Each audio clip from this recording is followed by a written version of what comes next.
Good morning, good afternoon, good day, good evening, wherever it is, wherever you're at, whenever you're watching this video. Hey, thanks for joining in on another video and having a little laugh at me in the background here. So I've got nickels here. I'm getting back to the nickels. I did that half box hunt and then I did the second half box, and when I went to edit my videos, I noticed I only had the summary from that second box hunt, or a second half of the box. So I missed all the footage leading up to those finds, and there was only 12 finds, so no big deal on that, nothing of significance per se.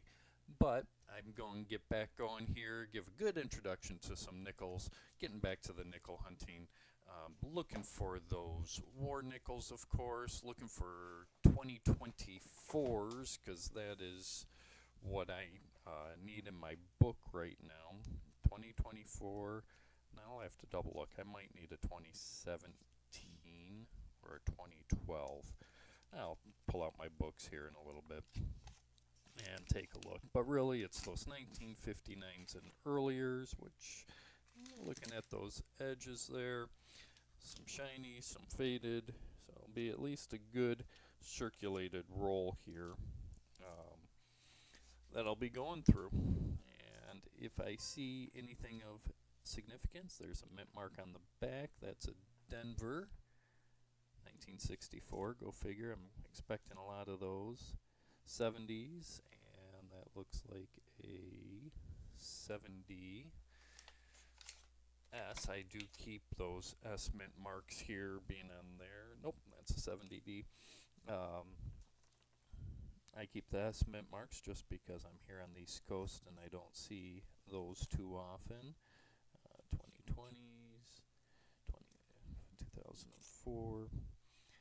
So yeah, so I'm just going to go through this. We'll do this quick one with you and bring you back in. I'll look for any kind of details. Not that nickels have a lot of errors or varieties. Ooh, 1962, we're getting closer, but I'll look for those varieties and errors just to be sure. And if I find any of those, I will bring you in for close-up views of the finds. So roll number 1, 1962 is looking like it's the oldest. Oh, there's a 1969S, so I will put that one aside. So yeah, so there's that first roll. I'll bring you back in for the finds as we go through this nickel hunt. Alright folks, here we go. Second roll in, and we've got two finds. We've got a 1949 good condition Philadelphia mint. Does have some big scratches across the back on that. And the other find is 1959, and that is also Philadelphia. So 49 and 59, both Philadelphia mint, and both, if I can get that angle right, have these angled cuts right across the back of the nickel here in the center. So I'll bring you back in for the next finds. Alright everyone, bringing you back in here for the last couple rolls. This rolls 4, 5, and 6 gave me a lot of good finds here. Just pulled these aside, not significant, but there were two 1970 S San Francisco, and I do keep all those S mint marks just because I don't get to see them too often. This was a nice one. Get a little focus on there. Really beat up and dark. Just that dark toning. It's just something fun. So an ugly coin, but this is a 1946 Philadelphia. And we also had a 1946 Denver. Low mintage, lower mintage, if I remember right. I'll have it posted up above us here. 46 Denver, 46 Philly. We had the 1951. Denver's the key low mintage, and this just happens to be a Philly. So always want a mint mark on the 1951s. Those are low mintage and key dates. Much like this one. Here we go, 1951. 1952. But what makes this one even better is that is a San Francisco mint mark. So the 1952, it's a low date. It's about 20 million. It's under 25 million minted. So that's a 20 million minted coin. So great find there, 1952 San Francisco. And a 1959, which is your common date, and that's Denver. So 1959 Denver. So good finds over these last three rolls. I'm going to get back into it, and I'll bring you back in for the next group of finds. All right, peoples, just bringing you back in for the most recent finds. Nothing overly exciting here. We do have a 1940, and that is a Philadelphia. So not a low mintage. I'm pulling out my cheat sheet here. 1940S is the one we were looking for, but it's a 1940 Philadelphia. So it's a good young Jefferson nickel. We also have here dirty. That is a, let's see if we can bring that in a little bit better. Nope, doesn't really make a difference, but that is a 1944. Let's pull that.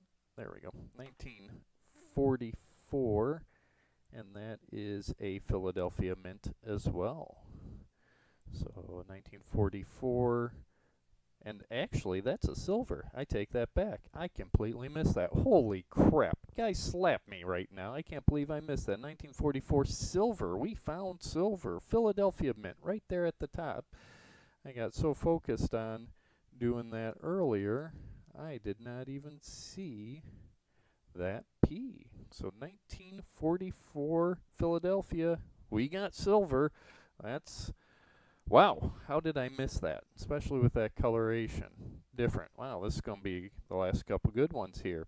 1949, which is also a common year, and that is a Denver, if I remember right. Let's just pull that out. Yep, 1949 Denver. So no San Francisco's on that one. All right, folks, so here we are again, bringing you back in for these last couple rolls. Had some decent finds. First and only foreign find. We got a nice Canadian here, and that is, flipped the wrong way. Nice Canadian, and that is a 1966. Really good condition for a 66. I'll add that one to my collection, though I don't have a nickel Canadian book yet. It's still on my list. I do set all those aside. Other finds, we have our 1941, and that is a Philadelphia. We have a 1946 Philadelphia. It's a Philadelphia time, so common dates. I'll have, you saw those earlier, and we did find two 1952, both Philadelphia nickels as well. So smaller finds today, or with these last groups. So what the big find for me, let me pull out, and I put this as a DDR, though this may be machine doubling, guys. I'd like to get your opinion on there. So let's just get our microscope out. Ooh, what did I just do? The wrong way. There we go. And you can see a little bit on the S there. We look at the edge of the A and the T and the E here in states. But now the question is, because that's paralleling the side of the letters, and you can see it at the top again of the E and the S there, is that true double die? But the more I look at that, or is that machine doubling? Be curious on your thoughts on that. So what I'm going to do here for you guys now is my earlier video I lost all the footage of, so I'm just going to insert here the summary of that hunt while I get set up for the summary of this half box hunt. Alright folks, so here we are for the summary of this half box nickel challenge. Nothing exciting. Some good old finds, a lot of old finds. I mean, if you think 2, 4, 6, 8, 10, 12 finds, not too bad. We'll go over some of those finds. I know there's 14 coins here, but there's 12 finds. We had 2 foreign, 2 Canadian, both modern, 1983 and 1998. So 2 modern Canadian. We did have a 1968 and a 1969 S mint mark. And the 69's a little dirty, but again, because I'm on the East Coast here, I don't see the S's too often, so I do keep any and every S San Francisco mint that I find.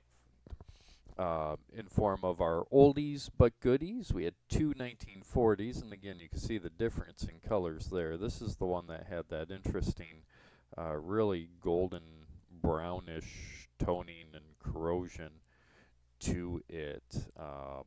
But this is a 1940 Denver. We also had a 1940 Philadelphia, and we had a 1947 Philly. So 3 coins, 3 nickels from the 40s.